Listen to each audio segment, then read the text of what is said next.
أعوذ بالله من الشيطان الرجيم بسم الله الرحمن الرحيم. I seek refuge with Allah from the Satan the accursed. In the name of Allah, most kind, most merciful. Respected ulamas, respected elders, sisters and brothers, ladies and gentlemen, Assalamu alaikum. Wa alaikum assalam wa rahmatullahi. May God's peace be with you. I welcome you to this meeting. Hear Deedat speak on Rushdie. It is indeed a great honor for us all to have Sheikh Ahmed Deedat amidst us once more.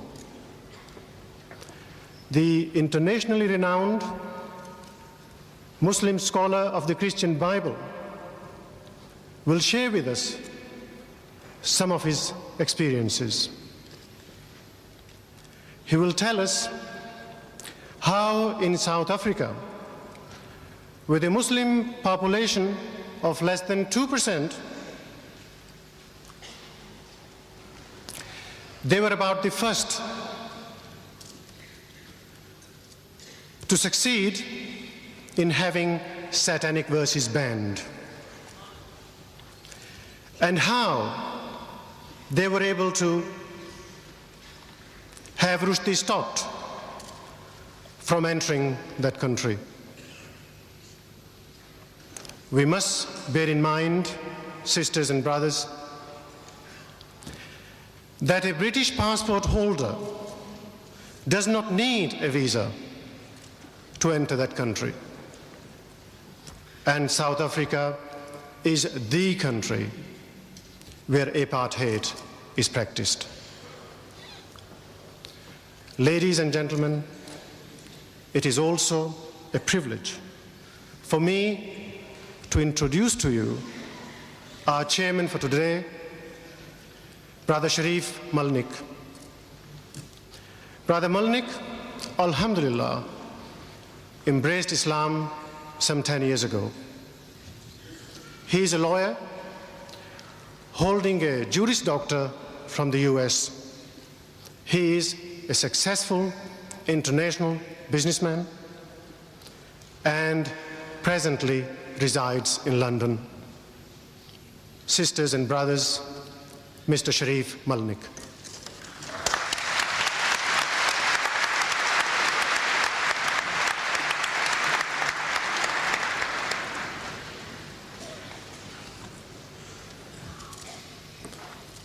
أعوذ بالله من الشيطان الرجيم بسم الله الرحمن الرحيم. Jazakallah khair. Sheikh Deedat, Brother Shamshad, brothers and sisters, ladies and gentlemen, Assalamu alaikum wa rahmatullahi wa barakatuh. Wa alaikum assalam wa rahmatullahi. Before I introduce the honorable and distinguished speaker, I have been asked to read this to you. Satan, being thus confined to a vagabond, wandering, unsettled condition, is without any certain abode, for though he has, in consequence of his angelic nature, a kind of empire in the liquid waste or air, yet this is certainly part of his punishment, that he is without any fixed place or space allowed him to rest the sole of his foot upon. Has anyone here actually read or heard this passage before within the last 12 months? Put up your hands. Could you, with a show of hands, please, has anybody actually heard or read this? One. Yes, I see one and approximately 6,000 people here. This is actually the first page, the grand opening, the prologue, if you will, of the Satanic verses. It is really the great hoax of the 20th century that with over 1 million copies sold, with people willing to defend that book with their lives that no one has actually read the book. And if someone says they have read it, I'm sure they don't understand what they've read. Because if you have read this book and you understand what you've read, then you would not have defended it, but you would have rallied against it. This book truly represents a conspiracy against the nation. We have been fooled, all of us. Satanic Salman aptly chose that passage, which I read to you, to describe himself with no abode, punished, and with no place to rest the sole of his foot. An interesting prediction. And yet, this book was given the Book Award. It is a standard of literature which our future generations will study and be influenced by. We cannot allow that to happen. You cannot afford to allow that to happen. I should like to mention, as many in our audience are familiar with our most honorable speaker, you may have noticed that today's program did not begin with a recitation from the Holy Quran. This is most unusual for our prolific speaker, as you are probably aware if you have seen any of the 65 videotapes produced by Sheikh Deedat and his organization, the Islamic Propagation Center International. The Holy Quran will not be recited today because the speaker shall deal with the actual contents of the satanic verses. I say the actual contents because I'm sure that you don't know what this obscene book contains, and you have proved it here today, one hand in 6,000. It is the vulgar nature of the satanic verses which precludes us from reading the Holy Quran to open the program today. But, ladies and gentlemen, somebody has to do the job. Do not despair. Sheikh Ahmed Deedat is here with us today, and he has done the job for us.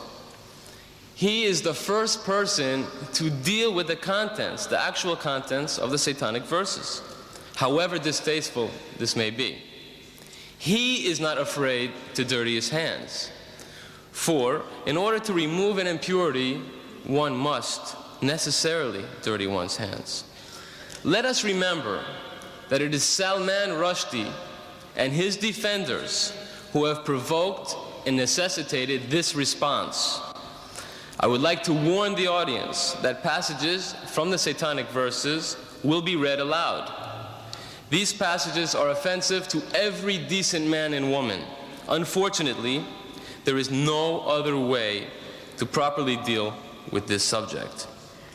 So I would suggest that we have 2 minutes. If there are any persons here who are prudish, or if there are any children here, I would suggest that they take this opportunity to leave the hall. You have been warned also in the advertisements that this is not for prudish men or women. It is necessary to lay out a few ground rules under which we shall operate today. We ask, or rather insist, that you remain calm and orderly. Do not attempt to break the stage security perimeter. At the end of the lecture, members of the audience are invited to ask questions related to the topic. Allow the speaker his uninterrupted time to speak, and then you may participate in the discussion by asking your questions at the appropriate time. I have no doubt that many who are present here today are genuinely seeking truth. Let our behavior today confirm that. It is my great privilege and honor to introduce a world-renowned Muslim scholar of the Christian Bible and comparative religions, director of the Islamic Propagation Center International in Durban, South Africa, the author of dozens of books, a great lecturer and debater who has debated with Jimmy Swaggart, the United States evangelist, Professor Clark, Dr. Robert Douglas of the Zwimmer Institute, and so on and so on. His credentials are too numerous to list here. Ladies and gentlemen, brothers and sisters, respected elders, may I present Sheikh Ahmed Deedat.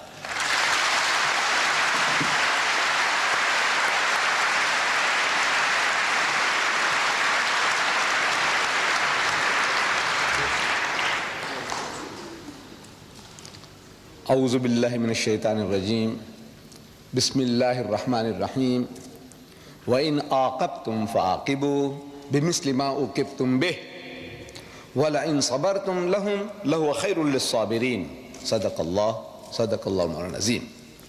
Mr. Chairman and brethren, the subject that has been advertised, as you read it in the paper, was not the original topic of discussion this afternoon. The original topic, as we wanted to advertise, was the subject of this book. Each and every one of you have it. If you have it in that envelope, please take it out. Have a look at it. Everyone is supposed to have this booklet.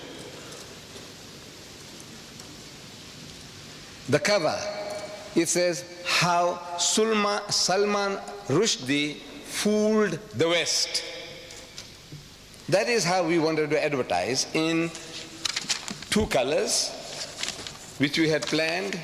We sent it over, the negatives, for publication. But the so-called British Free Press, they couldn't stomach it. How Rushdie fooled the West. They said they won't advertise that. They won't take our paid adverts. Believe me, I'm talking about your great country, which stands for freedom of speech and expression. For who? Not for everybody, for certain selected groups.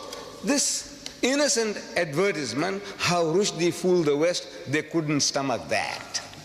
So we had to change it for their benefit to say, a challenge to the giants of the British literary world. These giants, the so-called giants, who are standing in support of Rushdie, I have been reading their statements. They said, never mind what he says, we support Rushdie. Never mind what he says. He is a god. He is their god today. Whatever he says, we support him. How can you deal with people like that? We say, come forward. Now I want to educate you. I want you to know what he says, because you haven't really read the book. That is why you talk like that. An amazing thing, I'm telling you now, really speaking, nobody has really read the book. Muslims and non-Muslims. Because I'm meeting your people in this country, journalists. And I'm asking them, they're asking us, I'm asking them, have you read the book? Most of them say no. They are honest. But some of them, they said, yes, we have. So I asked them, what have you read? What have you read? He said, well, it's a very, very difficult book to read. I said, yes. So many people say that. What did you read? I will come to that. I will come to that in time. Now, this book came out in September 88, I take it. And there was a furore among the Muslims of Britain. A dear friend of mine here in London, by the name of Arfaq Malik, an attorney at law, a lawyer, he faxes some pages of this filthy, dirty, satanic work to me for my attention. And naturally, any Muslim, any decent person on reading what those pages contain would be infuriated, and I was infuriated. What to do? We said, this book should be banned. So we made an approach to the director of publications, a censorship board in South Africa, and showed him a few selected pages. And it did the job. It did the job. In a country where we are less than 2%, we have no vote, no voice. One white man can buy the whole lot of us out, lock, stock and barrel. One white man, that's what we are worth. And yet we were able to perform a miracle. We beat most Muslim countries to the draw, except for India was the first. I feel that there'll be hardly anybody who can contradict me, that we were the second nation in the world to have the book banned. South Africa, the land of apartheid, the polecat of the world, did it. How was it done? These selected pages, we take them over to the director and say, sir, have a look at this. The Satanic Verses, page 461. You don't have to worry. This book is an instruction book, is an instruction manual. When you read it, some of the pages and things that you miss out, you'll find them here. This is an instruction manual for you all. He reads, nigger eat white man shit. Nigger. You know who he's talking about? The Africans. He eat white man shit. You know this word shit, it was so difficult for me to use here in this very hall. There was a debate and I wanted to use this word and I skirted around and around, beating around the bush, and I couldn't come to it. I couldn't say the word shit. But now I have to say shit because I have to quote him. I said, now you know human dung, you know cow dung. What the hell? Therefore you were warned. You were warned. He says, look, please, if you are hypersensitive, don't come. Don't bring your women and children with you. But you have braved yourself to say, now we are prepared to listen. We are in Britain. You know, these words that I'm uttering here, I can't utter in my own country because the book is banned. I can't quote the fellow. In my own country, I can't publish this book. This tape that you will see, in case that you want to purchase this tape, videotape of this meeting, you will be able to purchase it and enjoy it at home if you want to. Put your children one side. Put them to sleep when you see this. But in my country, I can't do anything. I can't touch the tape. I can't touch the book. This is your privilege. You see, you have that freedom of speech and expression. I say, well, you enjoy. So nigger eat white man shit. So the censor reacts. He says, this is racist. He is a racist himself, but he said, this is rank racism. You know, how will the Africans react to this? This book is telling them that they enjoy eating white man shit. Because he has an afterthought, who? Satanic Salman. And on page 529, he says, black shit is bad. So for this brown Britisher, white shit is good, acceptable, but not black shit. Our censor says, look, this should be banned. We say boss, you say boss, we say boss, that's his language. You say boss, this is your privilege. He says, you know, boss, sir, master. He is coming to South Africa to promote his book. He says, no, we can't have him. He says, boss, this is your privilege.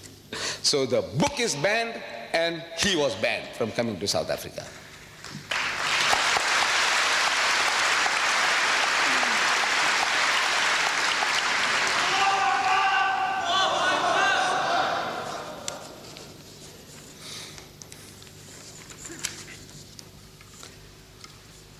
We could have done the same thing here. You see, but we didn't really read the book. It's an amazing thing. Nobody really reads it. You see, we get worked up emotionally. This is human nature. Something that hurts us, we have no time to think. If I was here with you during those days, I would have joined you. In your marches, in your crying, in book burning, I would have been one with you. But you see, I'm at a distance. And from a distance, you see more things than what you are now directly involved. You are in it. You are under pressure, under attack. You are barbarians. You remind them of Hitler. Hitler burned books, so you might also create a Nazi party here and, overtake the country. All these fears, they well up, and now you have to battle with this.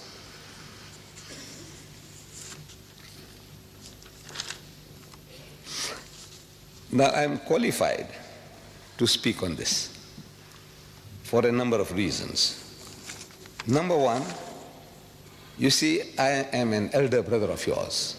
To some of you, I'm an uncle. Some of you can call me grandpa. I'm an old man. number one. Number two, I have read the book. Nobody can say, well, look, did you read the book? And say, no, but this is what people say from hearsay. So no, I read the book. Number two. Number three, I'm one of you. You see, to everybody, I'm a South African. But if I tell you that I carry a document with me, a British passport, 63-year-old passport, you believe it? There would hardly be a single senior citizen in Britain who would be having a British passport 63-year-old. If you open it, you'll see my picture when I was 9-year-old, what I looked like then. And I cherish it. Well, by God, I cherish it because of that picture more than anything else. But now I value it. I'm a Britisher by birth and by holding a British passport. I would be looking forward to the pleasure of creating a senior citizens, British passport holders of 60 years and more. If your father or anybody, your grandfather has got a passport 60 years and over, let me know. We would like to create a society in Britain. So I am qualified. Now what? In retrospect now, because it's far away from all those happenings, now I can talk more freely. I said, look, what I would have done. I couldn't have. If I was in the midst of you, I couldn't have thought all these things out. It's impossible. See, when you are under pressure, under turmoil, and the mass hysteria that can be generated by things like this, you can't think. So I'm not too clever. What I'm going to tell you now, say, this guy's too clever. I'm not, wallah. I tell you, I'm not clever. I am now benefiting from other people's experiences. I have been watching your TV debates on these topics. People send me the videotapes. I watch them. From Britain, from America. And I'm getting educated by those debates. I said, what's wrong? Why don't these people tell the fellow, when questioned, what is it that's creating such temper, such anger in you? What makes you so angry? So the guy says, he spoke slanderous things and he stored filthy language. One of these programs I'm watching, the nearest a brother came to answering. He's prodded. What did he say? And I watch his face. See, the camera was on his face. And I can see that he's in hell. He doesn't know how to get out of that situation. So he takes a deep, he said, what is it? So he said, he used word like benchod. 50 million people, the Americans are listening. What did it mean to them? Nothing. And you get enraged, you want to go and kill the man for that? What did he say? I said, our cases have been going by default. If you read the book, here, if you took the right approach, the approach, even now is not too late. I will show you ways and means. Very cheaply you can get things done, very cheaply. Not with the gun, not with the bomb, not with the stone. Very cheaply, by God. I show you how it can be done. I said, you should have contacted one of these Tory MPs. Tory, you call it Tory. This Conservative Party, Margaret Thatcher's Conservative Party. Tory. How you pronounce it? Tory. One of these Tory MPs, and shown him, he says, look, have a look at this, sir.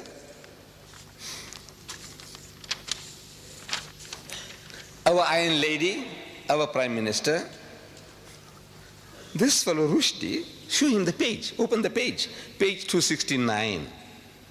He calls our Maggie torture. Torture, not Thatcher, torture. One sentence, one word sentence, torture, full stop. Then he calls her Maggie the bitch. You know that? He is calling our Prime Minister Maggie the bitch, and he got away with it. Then on page 80 of his book, he says the I don't know how I'm going to say that. Page 80, he says the sister, F-U-C-K-I-N-G, British. You see, he's thinking in Gujarati or Hindi. He's born in Bombay. He wants to use the word that our representative used on the TV, Behin Chod. No, he's thinking in that language and he translates it, but not at that stage. When he uses that word, no translation. Sister fucking British. This is what he's telling them. You fuck your own sisters. British, whether you are Pakistani British or English British or Sikh British or Jamaican British, you fuck your own sisters. You take that? You take that? I said, tell this to the MP. Look at this, sir. And this guy on page 169, I'll come to it later in detail, he has sex with the Queen. He even cohabits with the Queen. I will come to that. I tell you, immediately the book would have been banned. Immediately. No arguments. But you were crying about yourself. You know, he saw my mother, he saw my fathers, our spiritual fathers, our Sahabas, he did this, he did that. It's a good luck to you. You are a people, you know, you have been a challenge to us for over 1,000 years. You conquered once Christian lands, never to be retaken. The whole of North Africa was Christian. Whole of North Africa, Egypt, Morocco, Algeria, Libya, the whole lot was Christian. The whole of the Middle East, Syria, Palestine, what you call Lebanon, all this was Christian. You came and ruled Spain for 800 years. You knocked at the gates of Vienna. You have it a challenge. And even now, when you are down and out in the gutter, even now you tell the guy, he says, look, sir, don't drink. Drinking is bad. Gambling is bad. No dating, no dancing, no courting. Don't eat the pig. Don't you? Wala taqulu salasa. Don't say Trinity. Look, you are a thorn in his side. Now for a change, your own child, one of your own, he's put a pineapple up your backside. See how it feels now? He's getting sadistic pleasures. He's getting pleasures in our pain. You cry, you wail, you burn books, you march, he's happy. He's getting a subtle revenge on you through your own. The way was to turn the tables. Bas, I don't know how you address them. I don't know how you address them here. I would say, Bas, Pakka Saheb, look what this guy is saying about you. Not about me, my mother, about you, your mother, your sister, your wife, your daughter. You show him and you see how he reacts. Some fellows tell me that the British are insensitive. They are insensitive. They have grown a thick skin. You can tell them what you like, you can swear them as you like, they don't react. I said, don't take a chance. You're making a mistake. He is highly sensitive. But his sensitivity is selective. Where it affects him, I will give you illustration, examples.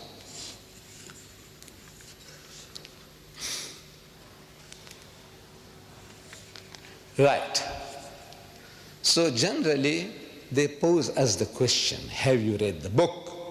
And when we say no, they have a big laugh. They have a big laugh. Now for a change, you should ask them, have you read the book, sir? He says, no. And you are armed with this booklet of mine. You just memorize some of these statements, verses, and you quote him. He says, you know, sir, the first page of Salman satanic verses, first page, chapter 1, page 1. He says, a direct quotation I'm giving you, direct quotation from the book, page 1. Don't go far. Start with page 1. You have been going too far. You know, you have been to page 268 and 300. Don't go that far. Start with page 1. If you have been reading, you can start with page 1. Even before page 1, you can start with his prologue, his prophecy about his own destruction, not a place to rest his foot upon. no place for him, no peace. That's what he's saying. He's prophesying somebody is making him to write. He said, look, this is your end, this is your destiny. That's the first page, really, but he doesn't number it, so we take chapter 1, that page, first page, he says, proper London. This place here, London? Are we in London? Yeah, proper London. Bye. Here we come. Those bastards down there won't know what hit them. Which bastards? Londoners. You Londoners are bastards. Whether you are Pakistani Londoners or Sikh Londoners or English Londoners, what Londoners are you? If you are a Londoner, you are a bastard, and the things are coming down to destroy you. Direct quotation. Now, how does he feel? He said, look, he's calling us all bastards. You accept that? If it came from you as a Pakistani or as an Arab, the guy will punch you on the jaw. You know that? But this is a son-in-law. He married your sister, your daughter, a British girl. So you have to take it from him. No? You see, we people from the East, we seem to respect our son-in-laws, our brother-in-laws more than our own children. You know that? Because he is my son-in-law, my daughter's happiness is at stake. He is my brother-in-law, my sister's. This is our mentality. Is that the English mentality too? I don't know. But they have some special feeling towards this satanic Salman. So he starts with bastard, very mild. But I said, wait a little till he gets warmed up. Let him get warmed up. That's first page that was. He uses, on that first page, 16 Hindi words. 16, 1-6. For which he gives you no meaning. And you lap it up. I'm talking about the English now. The Hindi, maybe some Hindu. Our young people, what will they understand? Yar, bhai. Huh? What will you understand? What is he talking about? Takatamtum. No. If I read it to you, you can't imagine anybody taking this book up, paying 15 pounds, the fool. He pays 15 pounds for this book, and he reads this. I read the first paragraph. See what you make of it. To be born again, sang Jibreel Farishta, tumbling from the heavens. First you have to die. Hoji, hoji, hoji, hoji. The Englishman understands what he's saying. Hoji, hoji. To land upon the bosomy earth, first one needs to fly. Tata, takatum. The Englishman laps it up. Very nice, very nice. What? Indian spice.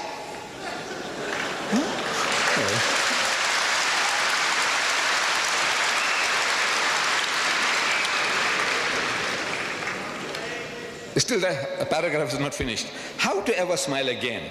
At first you won't cry. How to win the darling's love? Mister, without a sigh. Baba, if you want to get born again, just before dawn, one's winter's morning, New Year's Day, or thereabouts, 2 real, full-grown, living men fell from a great height, 29,002 feet, towards the English Channel, without benefit of parachutes or wings, out of a clear sky. And this is a masterpiece of the English language. Yes, for which gets a Booker Award. He gets a Booker Award for that. And it carries on 16 words. And by the time I finish up, I said, you know, this guy here, he spattered the whole book, over 100 different exotic Indian words. And the choices of the language from the gutters of Bombay, or the sewers, you know, sewer pipes from the sewers of Bombay. Page 80. He says, hijras, chutias, shits. The Englishman, I want to know what is he lapping up. He's telling the guy, hijras, chutias, shits. Yeah, he understands shits. So he senses the other thing must be also something. But what does he know what he's reading? And these poor fools, The French will translate that into French with Hijras Chutia shits, and the German will Hijras Chutia shits, and our Jewish brethren, cousins in Palestine, in Israel, in Hebrew they will write in Hebrew, and they'll write Hijras Chutia shits. Shits, of course, they'll have the word for it. What are they doing? This guy has made a monkey out of everybody. Look, he's a mighty genius. He's our own. We produced him. But the British cultivated him. They are his godfathers, protectors. You know, I can't even translate this. I can translate, I know the meaning. Bulk of you think you know the meaning. You really don't know the meaning of what he's saying. Very few, very rare. What he's getting away with. We should ask the Penguin publishers, sir, do you know what he's saying? You haven't translated, he hasn't given you a glossary at the end of the book to tell you this word means that, this, nothing. He doesn't do that. He doesn't do that. He's getting away with murder. But nobody showed it to our fellow countrymen. So look, this guy is making a monkey out of you, sir. Look what he's doing to you. We must ask the Josephine Pauline Thompson of the General Secretary of the PEN, you know, this society of all these essayists and editors and writers and playwrights and all that kind of thing. They have a society called PEN, acronym for all these things. Michael Foot and the Booker Prize Committee. Ask them, what is this for which you paid this guy $800,000 or pounds? I don't know whether it's dollar or pound, but it's 800,000 all right, as advance money. He said, this shit, don't give another printer. We will have this. We will eat this. That's what they did. Advance money. He said, look, this is for us. Reserve it for us. He's made monkeys out of everybody. And he got money in the process. He's our product. He's a mighty genius. Now, if you say that the British are insensitive, I say, no, you're wrong. They're not insensitive. I'm reading in my country, call for ban in our local newspaper. It's a dateline from London. The news comes from London into our newspaper there. Call for banning a person. Furious British MPs. I'm reading. You will find this on page 9 in your book. Don't take it out now. Leave it now. Leave it now. Furious British MPs have called for American actor Mickey Rourke, R-O-U-R-K, Rourke, to be banned from Britain. Harry Greenway, Conservative MP for Ealing North, said, I hope the British government will never allow this man to set foot on our shores. Never allow this man, this American, originating from Ireland. His grandfathers or great-grandfathers had migrated to America. He's an actor. And they won't allow him to come into Britain, ban him from coming to Britain. I'm shocked beyond belief, he said. Greenway says, I'm shocked beyond belief. The MPs were particularly incensed by his use of a 4-letter word. Because that guy used a 4-letter word, Mickey Rourke, to describe Mrs. Margaret Thatcher's policies. That's all. Not for her, not describing Margaret Thatcher, but her policies. He used a 4-letter word. You know what the 4-letter word is. Anybody don't know, put up your hand. You don't know what the 4-letter word is. You all know, thank God. For a 4-letter word, they're so incensed, they won't allow him to land in Britain. But Rushdie does one better than that. He uses the same 4-letter word, for which the Mickey Rourke can't come to Britain, but he improves upon Rourke by making it active. That guy said F-U-C-K, he ends it by I-N-G, ing. The first word gets stuck in the throat of the British, and the second one goes down, slips down easily, because he makes it ing, fucking policies. Can you imagine? No, double standards. No, they didn't know. He uses 4 in half a paragraph. He uses that word 4 times to describe Margaret Thatcher's policies. Listen. Oh, full stop. That's a sentence. Master of speech. No, it is. Look, the shorter the sentence, look, they tell us, in language writing, if you can, full stop. That's a masterpiece. It is. If you know about writing, you'll agree. Says, no, that's a master. Full stop. She's radical, all right. Talking about Margaret Thatcher. She's radical, all right.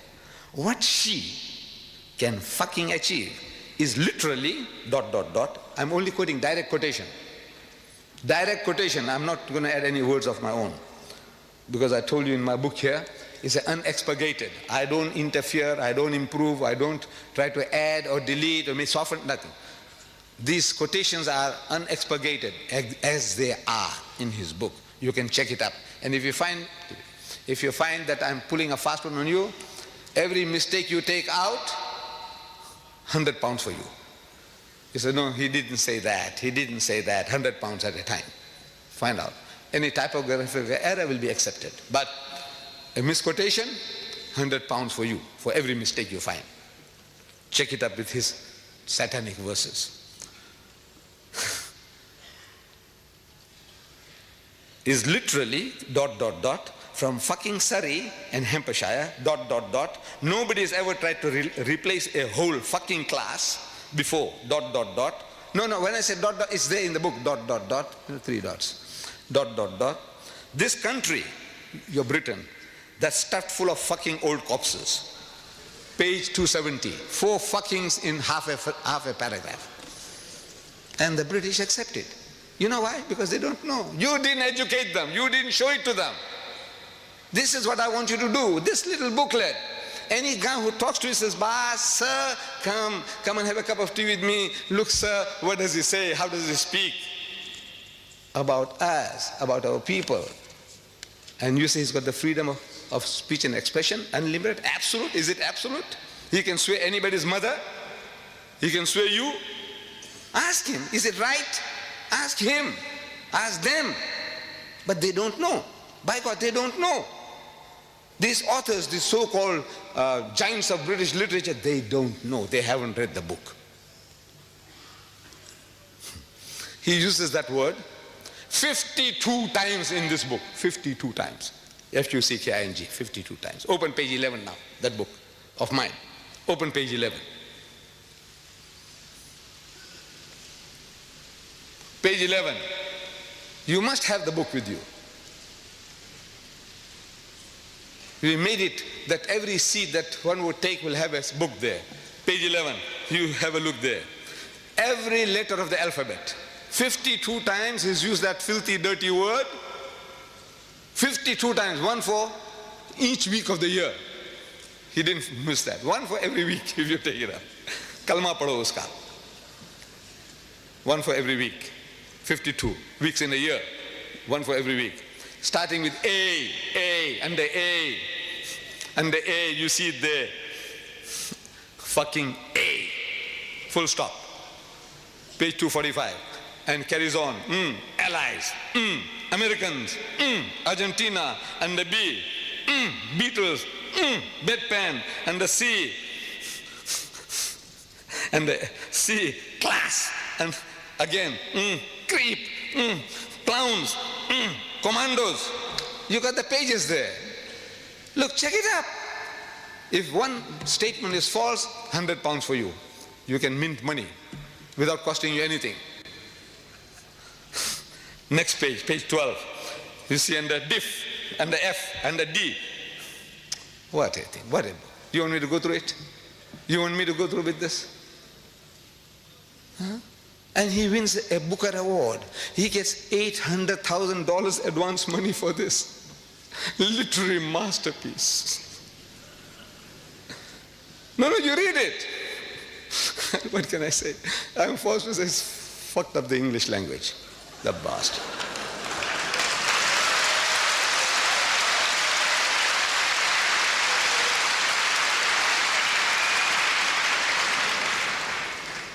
what does he say about our Iron Lady, Mrs. Margaret Thatcher? You know, I don't know why. My wife, she is not educated.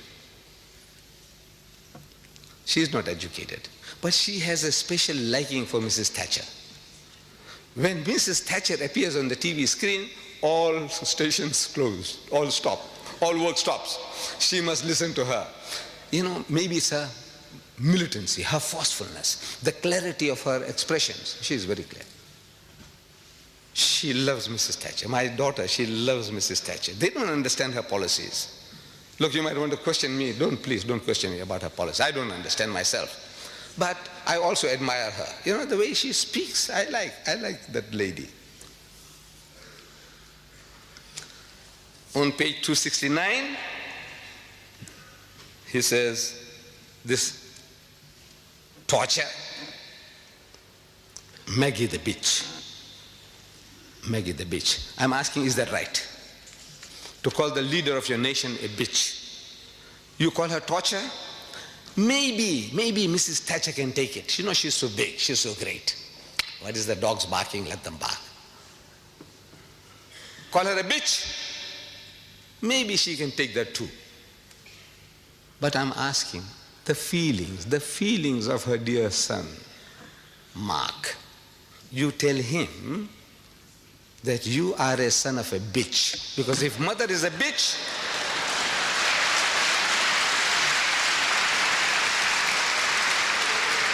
so no, I'm not saying it. Rushdie says that you are a son of a bitch. By God, I tell you, he'll punch you on the jaw, break your jaw. I have seen him on TV. I know what he looks like, a great footballer when he was in South Africa. You say that, look, I'm not saying it, sir. Mark, these are not my words. Rushdie says that you're a son of a bitch and I'll give you one on the jaw. What about the feelings of her darling daughter, Carol? You tell her that Rushdie says your mother is a bitch. How would she react? I ask you. No feelings? You have no feelings. They have no feelings? What are they made of? Stones? No, they're human just like you and us. By God, I tell you, they will react. I didn't hear. Iron Lady, she's Iron Lady. I said she can take it. But now, what does Islam say to that? What does Islam say? Allah tells us in the Holy Quran, do not defame nor be sarcastic to each other. وَلَا تَنَابَذُوا بِالْأَلْقَابِ. Nor call each other by offensive nicknames. This is our teaching. Don't call people by offensive nicknames. Iron Lady, maybe it's an honorable. You say, look, you know, she's tough and strong. You know, she can do more than a dozen men's job. She's great. She takes it as a compliment. Torture, is that a compliment? We know it's not. He's distorting Thatcher to torture. Allah says in the Holy Quran, where? In Surah Hujurat. Where do you find Hujurat? In the book, in the Quran. How do you find Hujurat? I said, look, if you have this book, you must have it. You live in this country without this book, I don't know what I can tell you. This book here by Abdullah Yusuf Ali, this translation, at the back of it has a very comprehensive index. Somebody gives you a reference, Hujurat, and the H, look for Hujurat. It'll tell you chapter 49. 49 is easy to find because every page is numbered. Every page is numbered. Once you find 49, as an ayah number, verse number 11, easy to find. So you read the وَلَا تَنَابَذُوا بِالْأَلْقَابِ. And do not call people by offensive nicknames.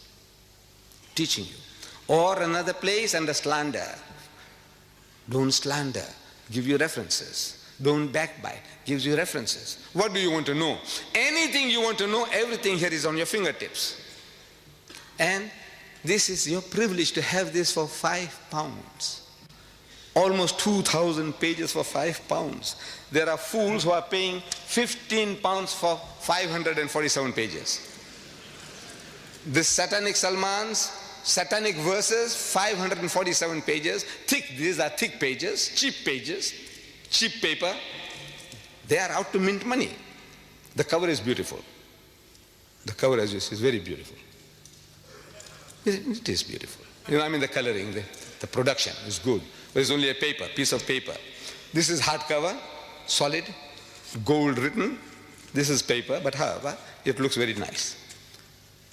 547 pages of filth, rubbish for 15 pounds. This 2,000 pages, 5 pounds. 2,000. This is Fletcher Bible paper. But most of you, I know you haven't got it. You haven't got this book. You have to arm yourself. They are available outside. We made it easy for you. Don't go start hunting for this book. You won't find it at Foyles. If Foyles had it, they'll charge you 50 pounds. Make it impossible for you to buy. 5 pounds outside here is highly subsidized. Get it. For yourself, for your neighbor, for your employer, as a wedding present, as a birthday present. There's no better gift you can give to your family, friends, and even to your employers, even the non-Muslim. 5 pounds, 5 pounds, 5 pounds. Take them one at a time, 2, 4, 5, 10, take them. Keep them. Maybe you might not be able to repeat the 5 pounds for 2,000 pages. This is 15 pounds for 547 pages. This filth and rubbish. So Allah says, don't defame people. Don't call people by offensive nicknames. What about bitch? Calling a person a bitch?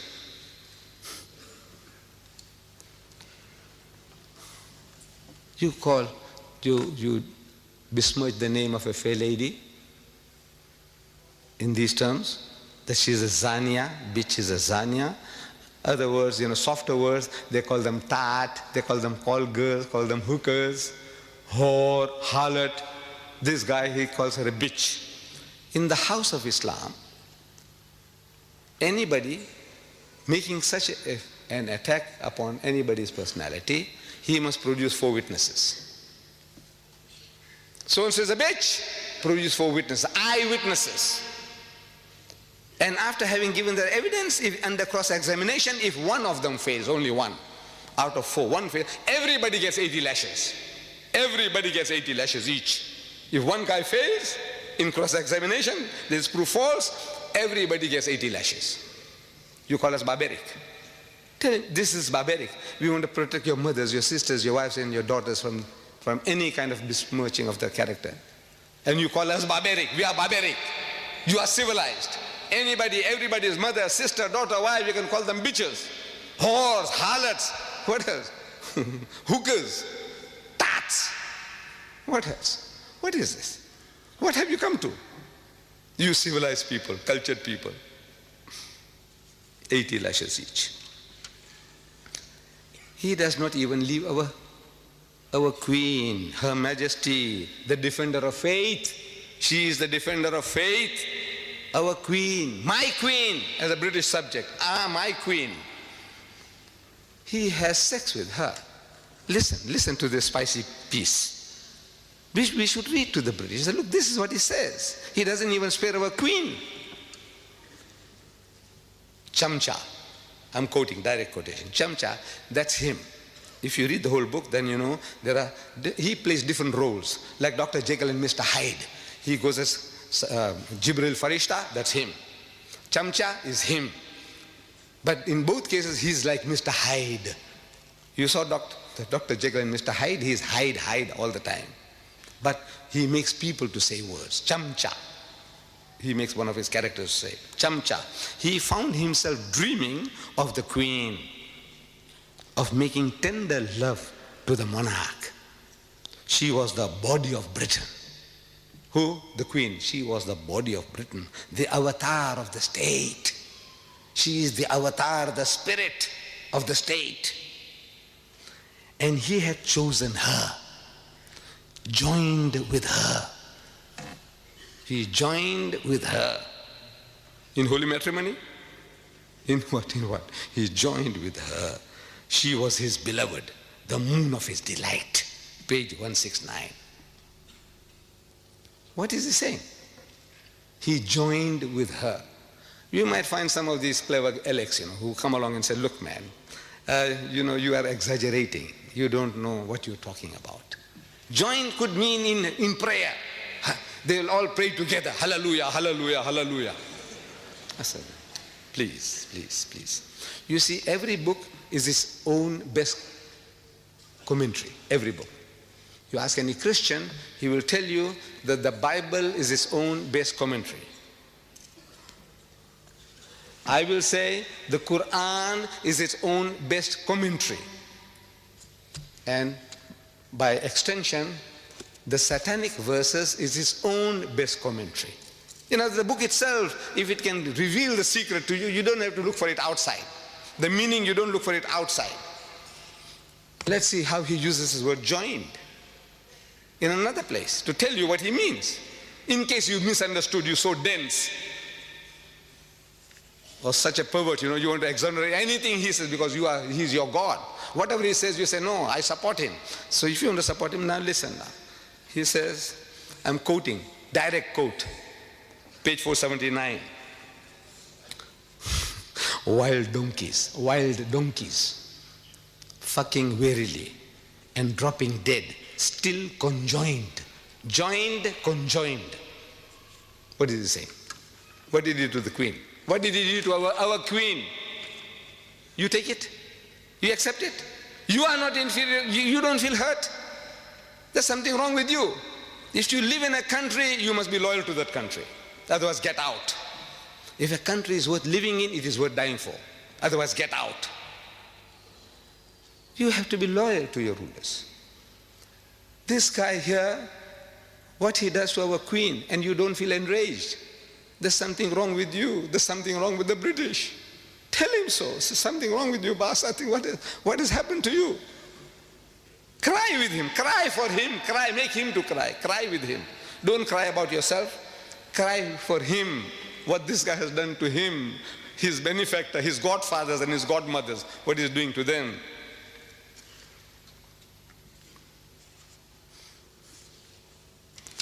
They are now reading this book in public. This is an obsession. Marianne Wiggins, his second wife, American. I had read her statement before she ran away also. She also had enough of this guy. First what he did to, if I have the chance I'll tell you what he says about doing to white women. What he did to first one and he did to the second one. But Marianne Wiggins, she said, if I was free, if I was not his wife, I would have read it all over Britain, place to place. At the present moment, there is a woman called Susan Sontag of this literary guild. She's reading it in public in New York, religiously, daily. She is gathering people, men and women, black and white, young and old. So listen to this new Bible of theirs, the satanic Bible, the satanic verses. She's reading it to them. And there is a young man, an Afro-American. He's listening. He's very attentive. And she's reading from the book. She says, she's reading, I'm quoting, page 261 of the satanic verses. White women, never mind fat, Jewish or non-differential. White women were for fucking and throwing over. This is, I'm reading page 261 of the satanic verses that she is reading to the public and the boy is listening. White women, no man fat, means they look like a bag of potatoes, sexually not very, very desirable. Or Jewish with a poly nose, crooked nose, don't worry. Non-differential, you can't make out the difference whether she is Swiss or German or French or English, what? You can't make out the difference. The only qualification is she must be white. If she's white, they are way for and throwing away. So this young man, he hears, and he's out for mischief with 5 other friends of his. He is going to the Central Park in New York, and he sees a white woman, very athletic. She's doing jogging. She wants to keep herself fit and trim. So they see her, and it triggers the fellow off. This is it, man. The Bible says, Satanic Salman's satanic verses says, white women, no man, fat, Jewish or non-differential, this is nice and trim, so they go for her like a pack of wolves, and one fellow bashes her on the head and she falls unconscious, and they gang raped her one by one. And when they're caught, they said that the pleasure that they got in the sweat and the blood and the gore, it titillated their tastes. You're programming people, can't you see? With filth. This is how you program, create devils, morons. Brainwashing, they're being brainwashed. You want this to be read to your mother, your sister, your wife, and your daughter? And you, Penguin Viking, what's this? Peter Mayer of Penguin Viking, you gave this fellow $800,000 to tell the world that your mother, your wife, your sister, and your daughter, they were for and thrown away. What has happened to you? How did he bewitch you? What has he done to you? How did he do it? Shouldn't you ask him? Shouldn't you ask anybody, how do you do it? When our white rulers were shown that, they said, no, ban the book. What are you doing? You're going to program people. They will be looking for white women. Wherever there's a white woman, you know what they are for. So they went what is called wilding. On the 8th of May, Times Magazine, if you can lay your hands on it, it says wilding, new word. They invented a new word. Means they went wild, they went berserk. Like a pack of wolves smelling blood. What are you doing? What are you doing to the world, to mankind? And Mrs. Thatcher, just recently, I'm reading this, Monday, September 11th, Maggie says no to sex investigation. I don't know whether you read in your newspapers. Dateline from London again.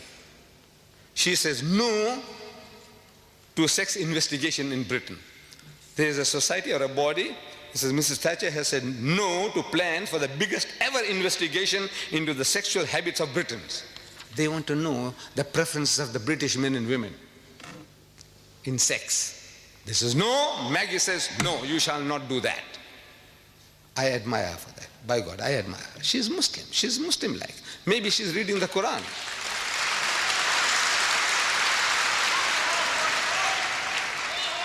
Because Allah tells us in the Quran, evil should not be noised abroad, broadcast, except where injustice has been done. Because once you say things, there are things you can insinuate and you can program people. Like this. Look how easily people can be programmed. British girls are too easy. British girls, I'm reading from Sunday Times, one of the leading newspapers, Sunday newspapers in South Africa, dated July 9th. It says, British girls are too easy. Latin lovers reckon there's no skill in chatting up British girls because it's too easy to get them into bed. The Italian stallions in the holiday resort of Rimini hold a Playboy of the Year contest, earning points for each girl they make love to. They have a contest. Prim Catholic Italian girls merit 10 points. If you get a prim Catholic Italian girl, if you get her into bed, 10 points for a bonk. One bonk, you get 10 points. French girls, if you can bed a French girl, you get 6 points. And if you bed a German Fraulein, you get 5 points. But British tourists are worth just 1 point.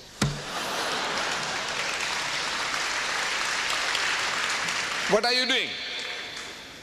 Your daughters, your sisters, when they go overseas, every guy's doing, I say, man, this is the easiest meat. What you doing? Even if they're not, now everybody is making approaches. Like a beach in season, that every British girl is like a beach in season. Anybody comes, anything goes. This is what the guys are saying. You want to have a sex survey here? Here, September 16, 1989, The Economist, your news magazine, The Economist, says a woman was raped on a London tube. You know, your underground. She was raped. So they carried out a survey And a survey showed that only 24% of women thought the tube safe during the day, during the daytime. Only 24% of women thought the tube safe during the daytime, and only 1% at night. You know what they're telling you? This is semantics, playing with words. They're telling you that 99% of your mothers and your sisters and your daughters are terrified at night, 99%. But they say only 1% feel safe. Instead of saying 99% feel unsafe. The masters of language. This is how they do it. You want the world to know? You want to take statistics? Dr. Kinsey, the American, he did it. The Life of the American Female.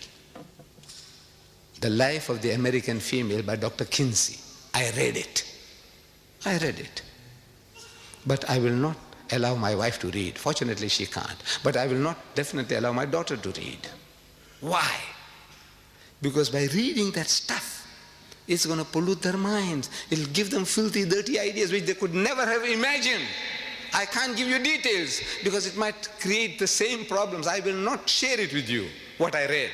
Dr. Kinsey's Life of the American Female. If you read it, it's the same. The British female is the same. The French female is the same. The German female is the same. On the average, it'll be the same. Gives you ideas. Filthy, dirty things. Mrs. Margaret Thatcher is wise. She says, no, you shall not do it. I take off my hat to her. By God, she's acting as a Muslim.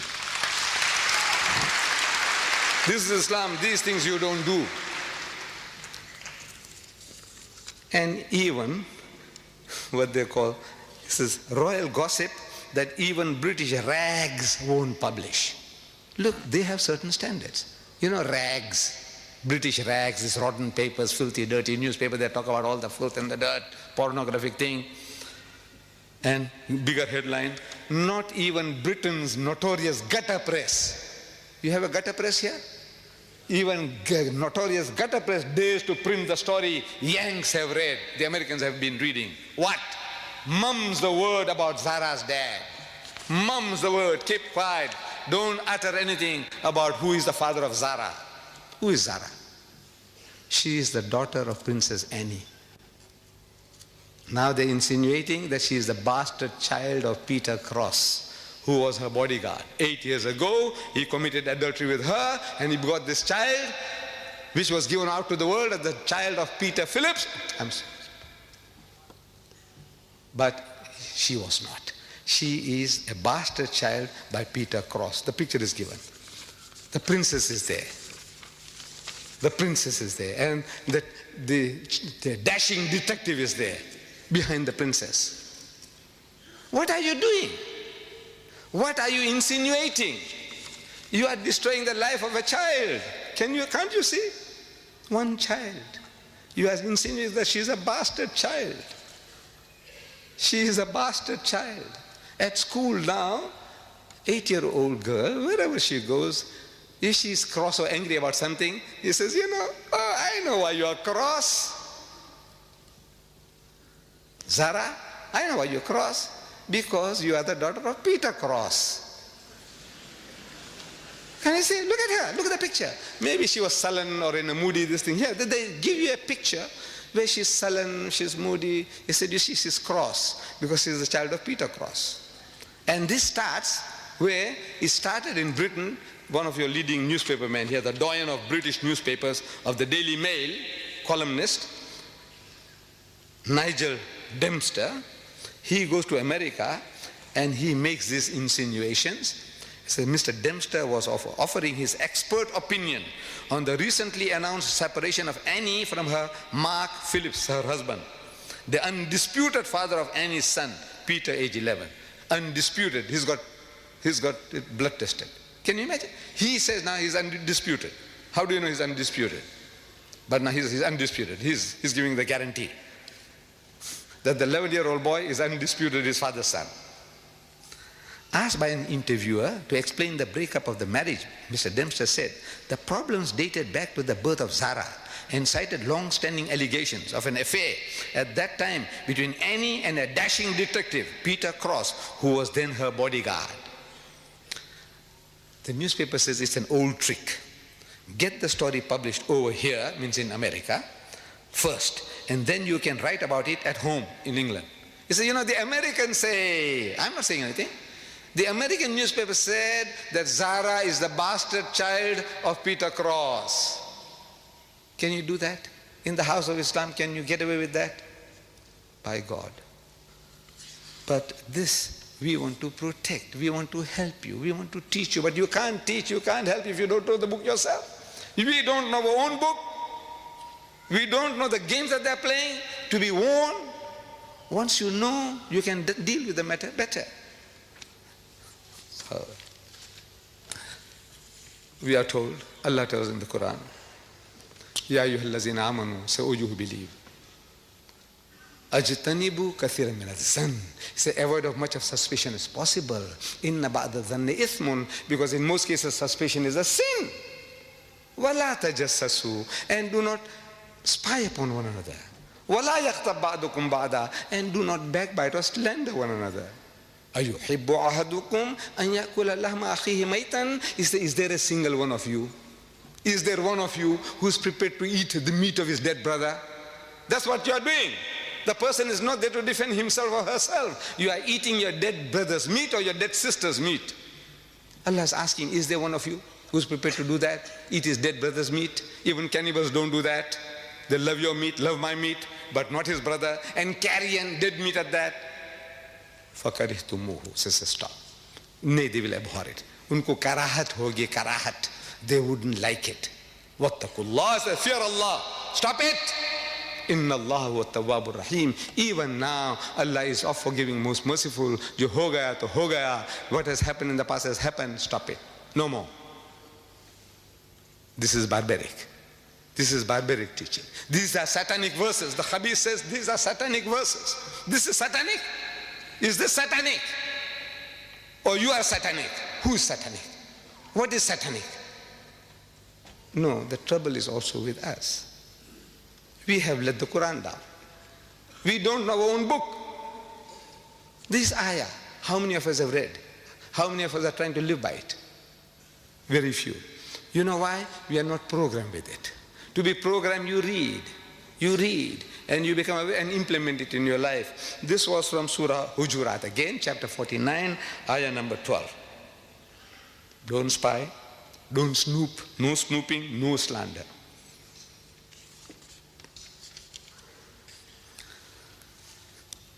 This guy, he spares nobody.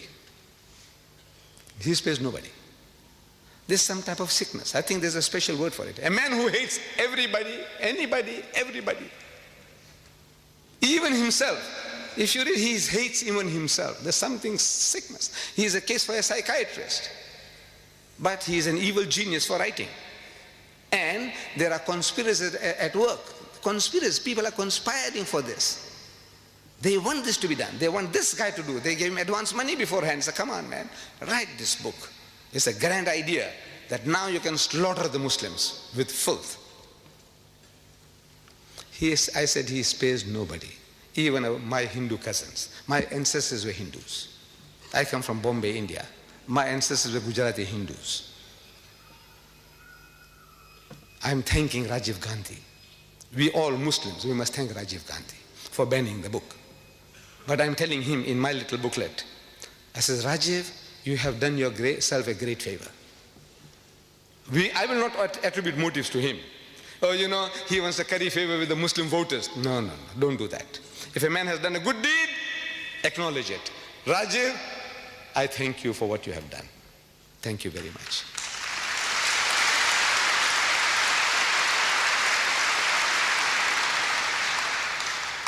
But this is the benefit of a good act. If you do something good, the benefits, the rewards are so much greater. You are actually helping yourself. I said, you have done yourself a great favor by banning the book.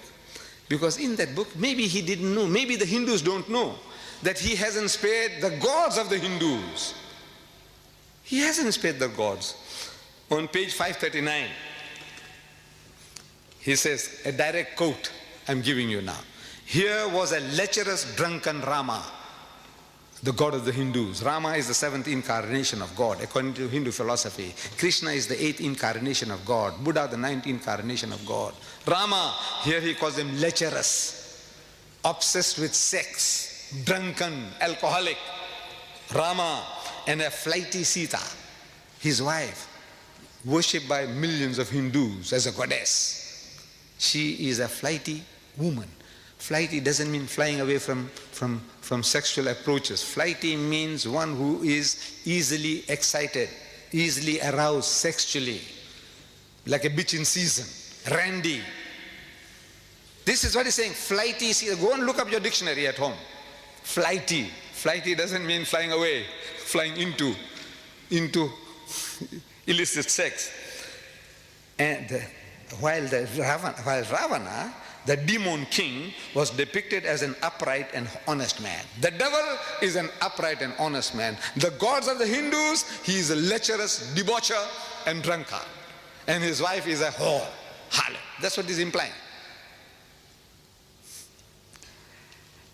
Jibrail, that's Rishti. Now he's taking the role of Jibrail. He's Jibrail. Gabriel. Jibrail is playing Ravana. He plays the part of the demon king, but as a saint. The saint he makes into a devil, and the devil he makes into a saint, and he takes the role of the devil becoming a saint. George explained in fascinated horror, looks like he's trying deliberately to set up a final confrontation with religious sectarians, knowing he can't win. Look, he's writing, Rushdie is writing this. A prophecy about himself that, look, he's doing this. He's trying to create a play within a play, a dream within a dream, so he can get away with this. I was only dreaming. You know, when he had sex with the queen, he was only dreaming. He didn't literally do it. That's how these perverts will say, look, he was only dreaming. I said, you khabis, when he wrote it, he wasn't dreaming, was he?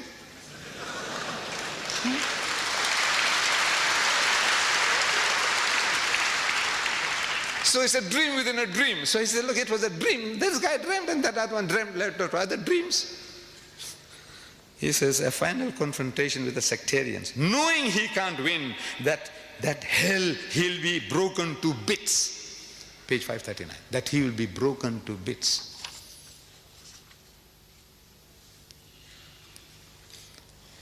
My dear brothers and sisters, the problems generated by this satanic Salman satanic verses in his notorious book are too vast for any one person to handle. Please let me conclude that if such are the priests, these are the priests, the prophets of these atheist and agnostic people, these are their gods. If such are the priests like Rushdie and his fellow travelers, with a Bible like the satanic verses, God bless the congregation. And if such is the congregation, then God bless our queen. God save the queen.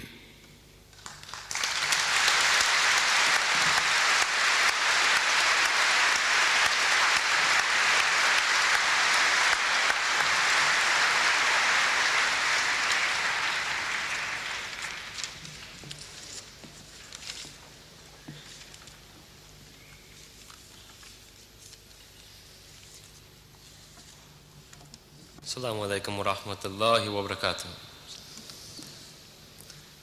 We're most grateful to Sheikh Ahmed Deedat for presenting his views and analysis of the satanic verses. Jazakallah khair. It has been truly enlightening. How Rushdie fooled the West. How true. Weren't we all fooled? We shall begin the question and answer segment of this program shortly. At this time, I would like to invite those members of the audience who would like to ask questions to Sheikh Deedat on the topic to form an orderly queue behind the microphone, which has been specially provided for your use. If we could come down the right aisle to form the queue, and then after you have finished your question and the question has been answered, if you could leave through the center aisle.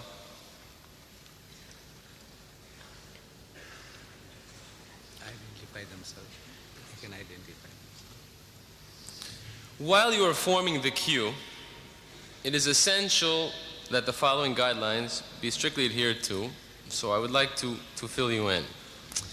This will avoid the chairman having to interrupt the questioner. This is a question time, not an opportunity for you to make a speech. If you want to make a speech, then I suggest you hire a hall, such as Sheikh Didat has done today, the Royal Albert Hall, and he has graciously consented to entertain your questions. Please, only one question per visit to the microphone. If you have further questions, please just go down the center aisle and take your place at the back of the queue again. So this way, more people have an opportunity to ask questions, and as well, we get a broad range of questions. Please do not interrupt the answer. Ask your question and be respectful enough to listen to the answer. This is not a debate. Finally, please keep your questions succinct and related to the topic of today's lecture, how Rushdie fooled the West. It is not fair to the speaker or to the rest of the audience to ask a question on another topic. There are many tapes which you can purchase after this question segment which will deal with all of the other topics. There are approximately 65 tapes. If you could see Brother Shamshad, I'm sure that he could help to fill any needs that you might have to get any of the videotapes. They can identify themselves and ask. And also, if you would please, before asking your question, identify yourself and then proceed to ask your question. Okay. I think then we're ready for the first question. If you could please, sir, identify yourself and ask your question. Assalamu alaikum. Wahib Hassan, a student. Just like to ask, should Rushdie die?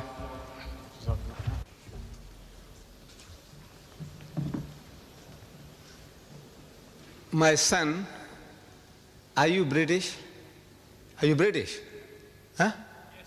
You are a Britisher. No, if you are a Britisher, you see, I said, how Rushdie fooled the West. You are one of those.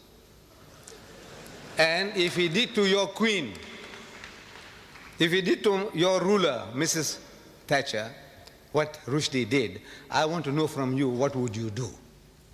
What you would do. I want to know, if you are a Britisher, if you are a loyal citizen of this country, I want to know from you, what would you be doing?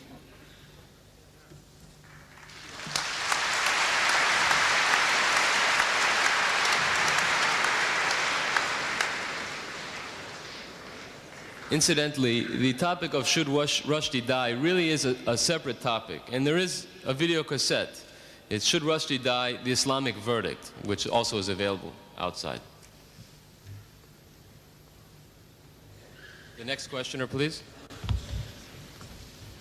I would like to ask that whether satanic verses can be an insult only against Islam, or it is an insult against all religions, including Christianity and Judaism.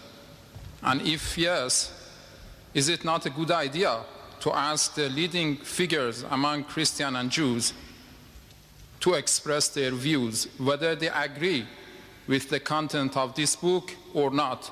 Because I personally believe it is not insult against only Islam. It is insult against all religions, including Christianity, Judaism, and Hindu religion. And the second thing I wanted to ask, because I or other people here might have the wrong impression that you are a supporter of any political figure, could you also clarify that point? I didn't understand. Yes. Could you repeat the second part of your question, please? I or other people might have the impression that you are personally a supporter of certain political figures in this country. Please clarify also that point. Thank you. The second question first. I have no affiliation with any political parties or any religious groups. I'm a Muslim, and I stand here as a Muslim, and I speak as a Muslim.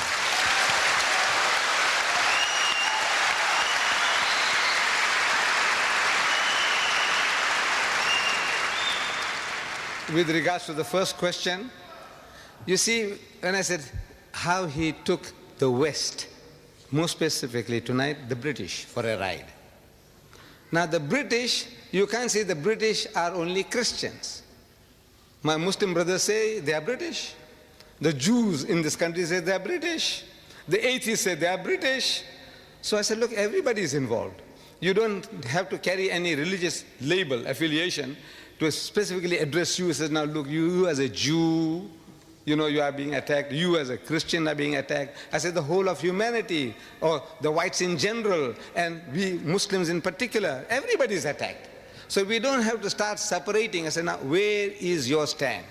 You as a Britisher, whether you are an atheist or a Muslim or whatever you are. If you are a Britisher, you live in this country, you have been enjoying the benefits of this land, I want to know what is your stand? What must you do? And I told you, I spelled it out for you. The thing we have to do is to educate the people about the book. When he opens his mouth, Rushdie, so come, let us talk. This is what I'm suggesting, that you call the people for a dialogue. Sit down, man. Give him a cup of tea. Give him your bhajjas and samosas. I don't know whether you understand that. You see, you ask the Pakistani what I'm talking about. You know, I don't know whether you are from Iran or from where, what the bhajjas and samosas, whether you understand. But our bhajjas and samosas will do the trick. Give it to the guy. Give it to the guy and talk to him.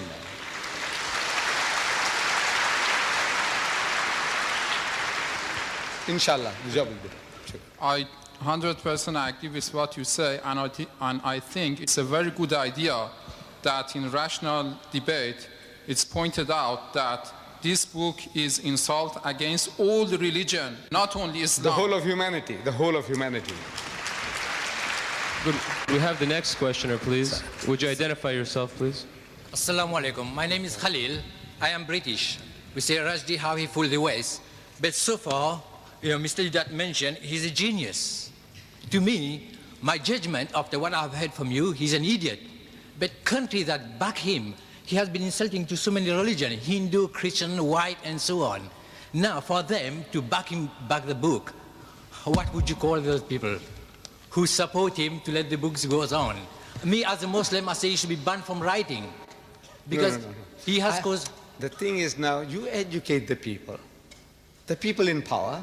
I said they will do the rest. If you had shown to Maggie what he says about Maggie, you didn't do it. You didn't do it. You didn't tell the people, he said, look how he's abusing our queen. Did you? Anybody did it? Did anybody go and tell the people, he said, look what he's doing to our queen? They are tolerant in this country. This is the problem. I beg your pardon? They are tolerant. They can accept, like we say, the Iron Lady. There isn't a Britisher you can go and tell him that he's the son of a bitch. You go and tell him and see how tolerant he is to you.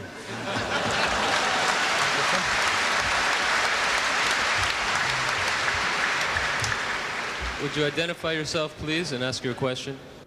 Assalamu alaikum.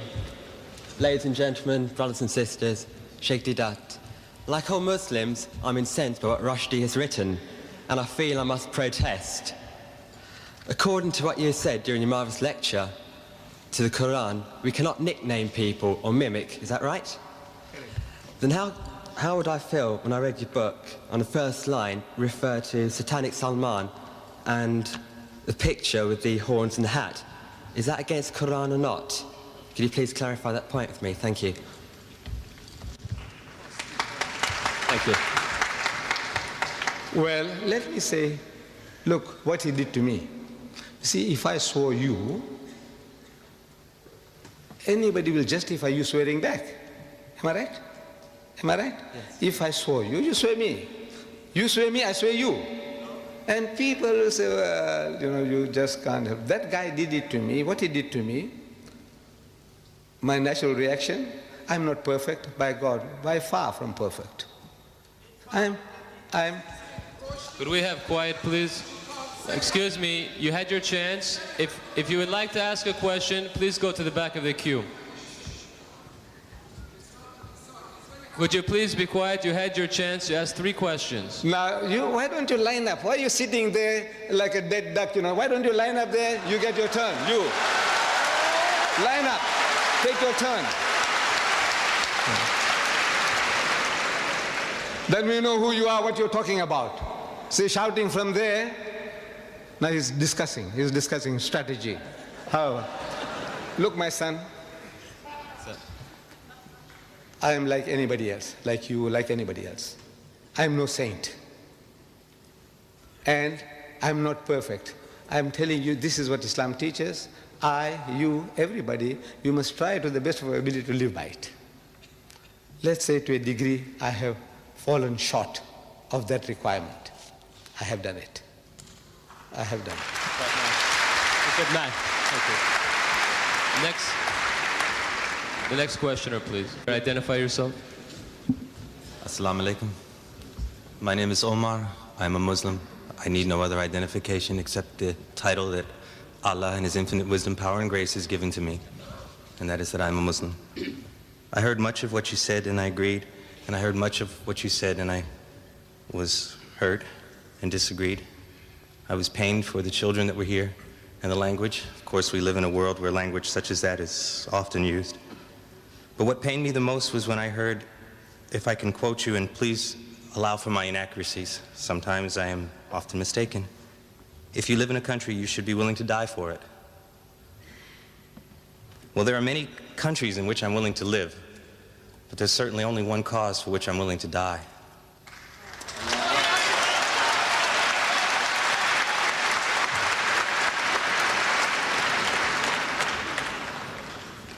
Please clarify yourself if you could. Yes. Thank you. You see, I made a statement that if a country is worth living in, it is worth dying for. I did say that. Islam teaches us that if you can't live, you can't practice your religion, you can't do things right, then you make hijrah. Allah tells us in the Quran that His earth is vast. You know, for provision, He will provide for you. Make hijrah and go. Go somewhere else. You have no right to remain in a place now. If you are not allowed to practice your faith, your iman, our thing is now, if you are not in a position to practice your deen, you must get out. That is all. So, but if it's worth, I said, if it's worth living in, your country is at war and you sit at home and say, let the people die for you, for your children. I says, no, you must be prepared to defend the country against any outside attack. Right is right, wrong is wrong. But you owe certain loyalties to your country. If you're in Pakistan, you have to defend Pakistan. If you're in Saudi Arabia and there's conscription, in my country, there's no conscription for the black man. But if there is, I can't help it. He said, look, if you live in this country, you have to fight for this country. Otherwise, get out. So this is the answer I can give you, my brother, that I said, if it's worth, if you think it's worth living in, then it's worth dying for. If it's not worth living in, then you are free.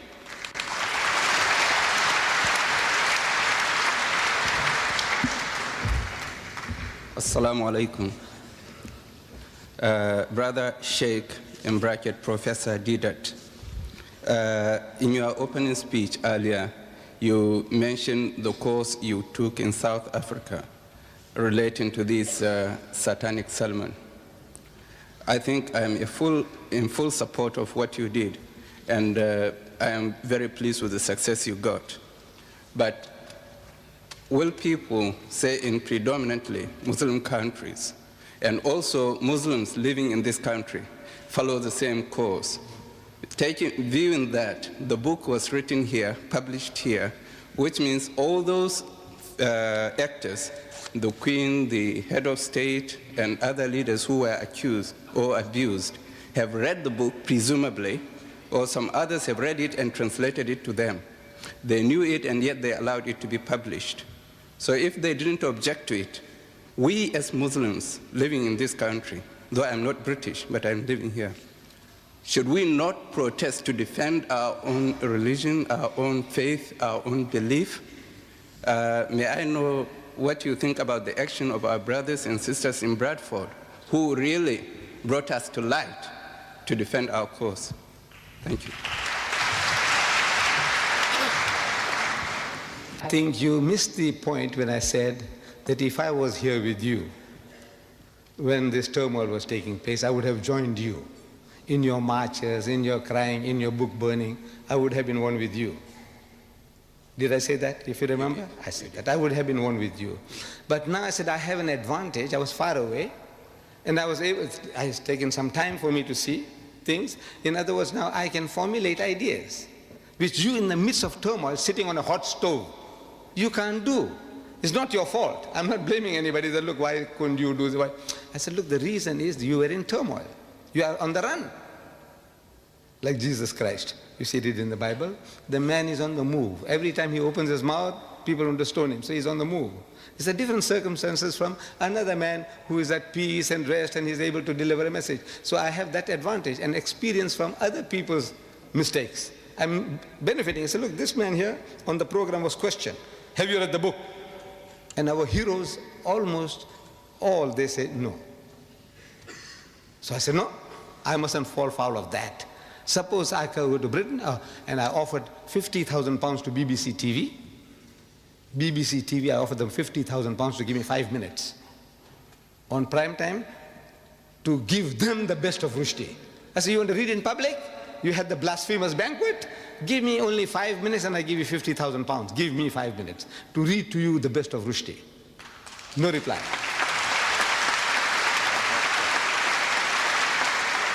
I offered ABC and PBS TV in America $50,000 for 5 minutes.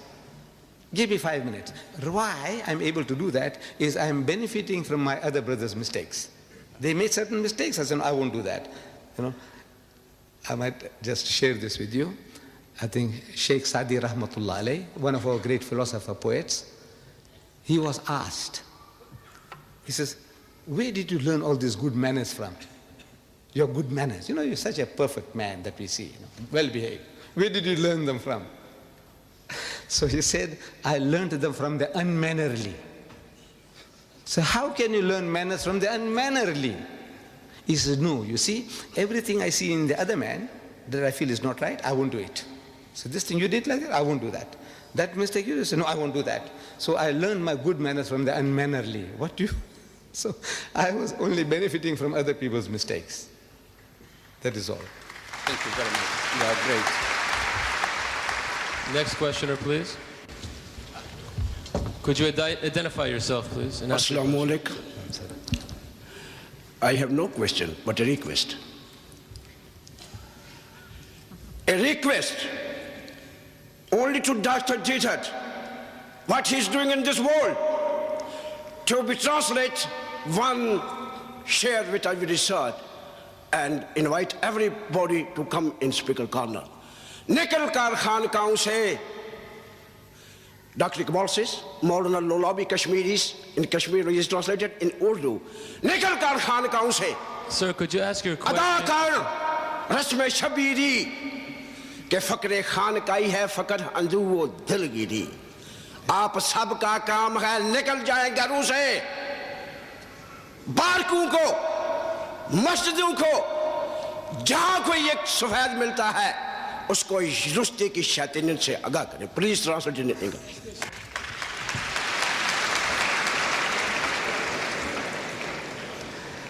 I'm not an Urdu Khan, but so a few words I understood was that instead of remaining in the monkeries and in your cloisters, you know, saying tasbih and sitting down doing nothing, so get out and do some work.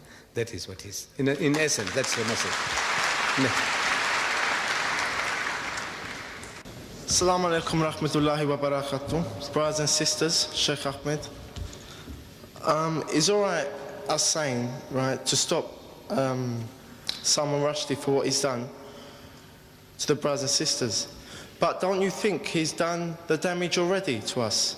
Don't you think what he's done already is very bad already? So don't you think that if we did see him, our natural reaction would be to do something to him? Wouldn't you think so? For what he's done to us? You are a Britisher? Yeah. Right. Your feelings are my feelings. Yeah. Can we have the next questioner, please? Would you identify yourself, please, sir? Assalamu alaikum wa rahmatullahi wa barakatuh. After all the things that that Salman Rushdie said, and would he be allowed back into Islam? Would he be allowed to accept Islam again? You see, accepting Islam, this is in the hands of God, whether Allah accepts. If you commit murder, rape, whatever, you commit a crime. Now, if you make istighfar, repentance, sincerely to Allah, Allah can forgive you. But in the house of Islam, the Sharia takes its course. Allah can forgive, but the Sharia won't forgive. You committed a murder, deliberate murder, you deserve to die, life for life. But in the hereafter, your recompense is there. Allah says, all right, okay, you sincerely repented, I forgive you. That's his prerogative. But the Sharia has no right. The Sharia won't allow you to forgive if you do a crime.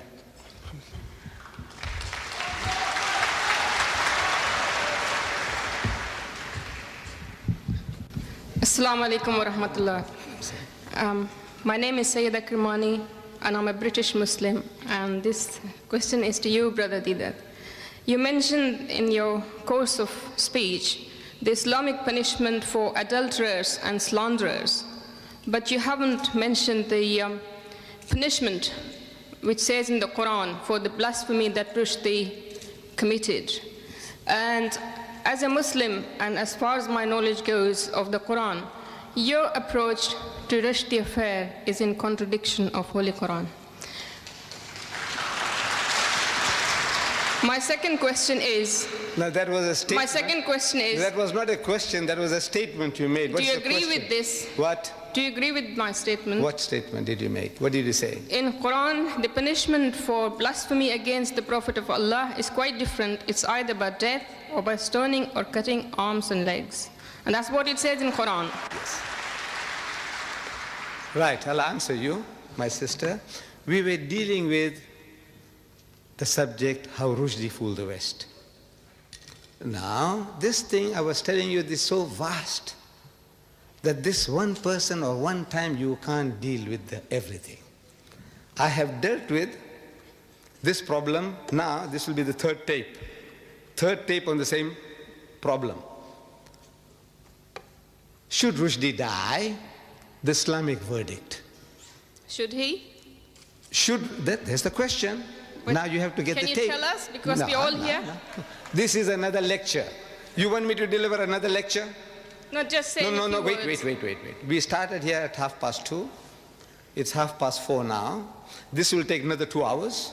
You want me to expound to you for 2 hours? Look, you can't just make statements. You have to get this tape. I'm only asking you if you agree with the Quranic punishment or you don't. I agree what the Quran says, and here we deal with it in total. 2 hours. So you agree with the Quranic punishment? How, as a Muslim, how can you disagree? That's all I want. I think that...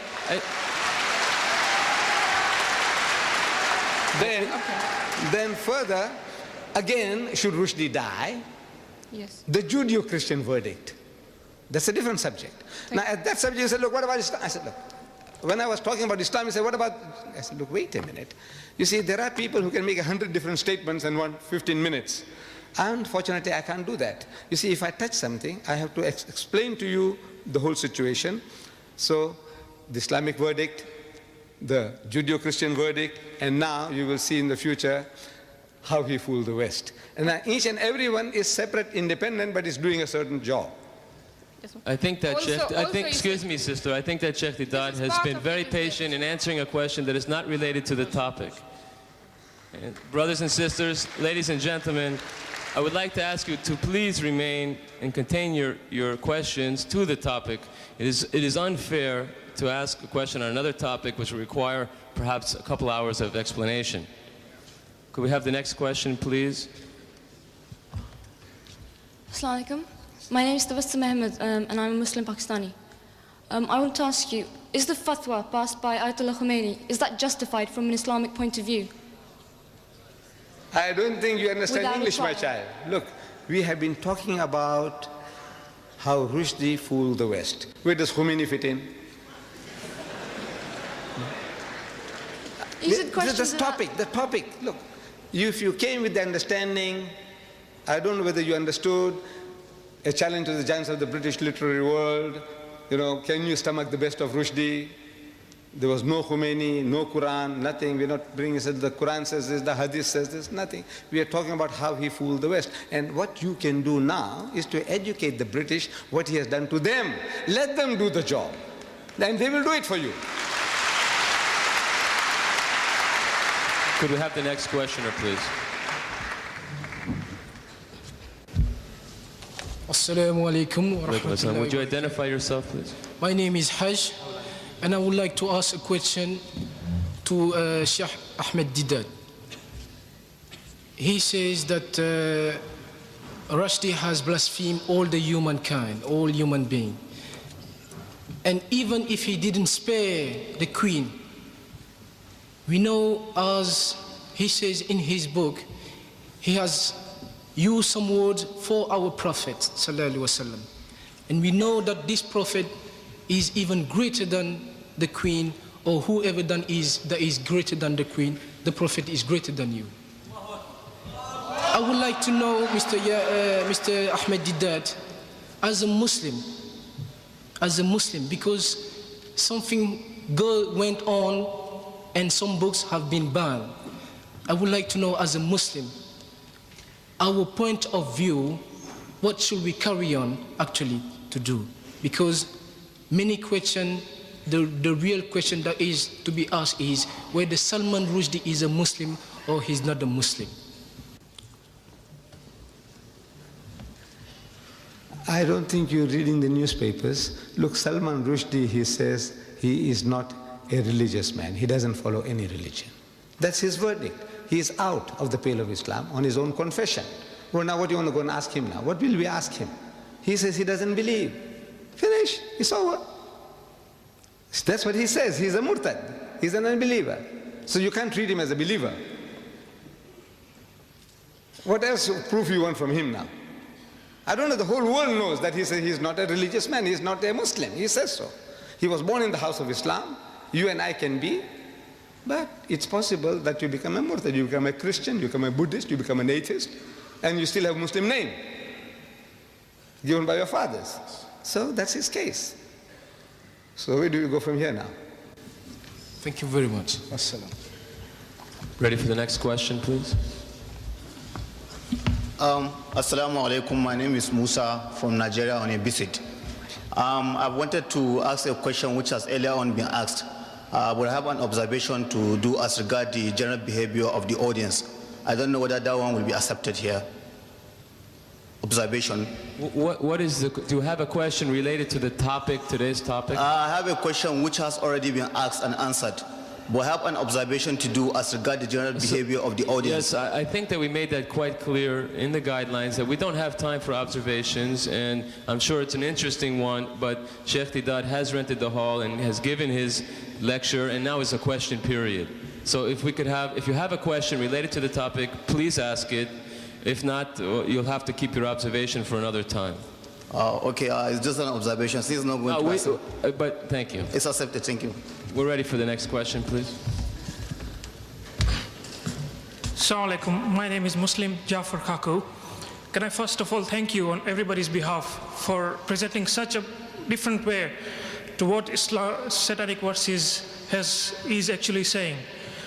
The second thing I wanted to say was, can you make sure or do some effort in helping us to give this book to each and every household in Britain as well as in America or in Western countries? We will try, inshallah, but we need your support. Can you make sure in helping us, if you can, by video as well?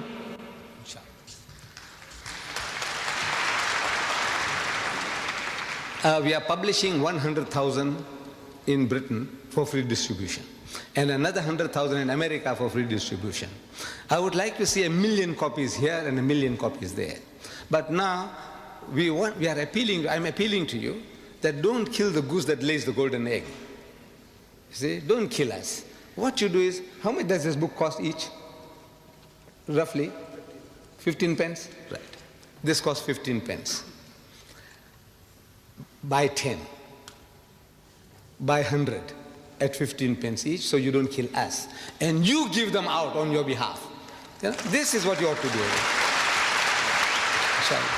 That way you'll be helping us immensely. Because now I'm interested in publishing the 100,000 under print. But then I said, look, I want 1 million. Look, this book should be given out in the streets, in all the cities. Give them out freely. You know, you buy them at cost price. If you can publish them yourself, cheaper, we are giving you an open order inside. We want no royalties from you. We have no copyrights. You publish it, you sell it, you distribute it free. No restrictions whatsoever. So if you want to do that, you can have that privilege as well. You can print it yourself. Maybe it'll cost you 10 pence. Yeah. Maybe it'll cost you 5 pence. Go ahead and do it. But help us that way. Spread the book. Inshallah, we'll help you. But if you can start a fund or something just to publicize this book and the videos, I'm sure you'll get a lot of response from people who want to donate to this cause. No, we don't want donation. You just buy it yourself. If you have got no time, buy 100 copies only.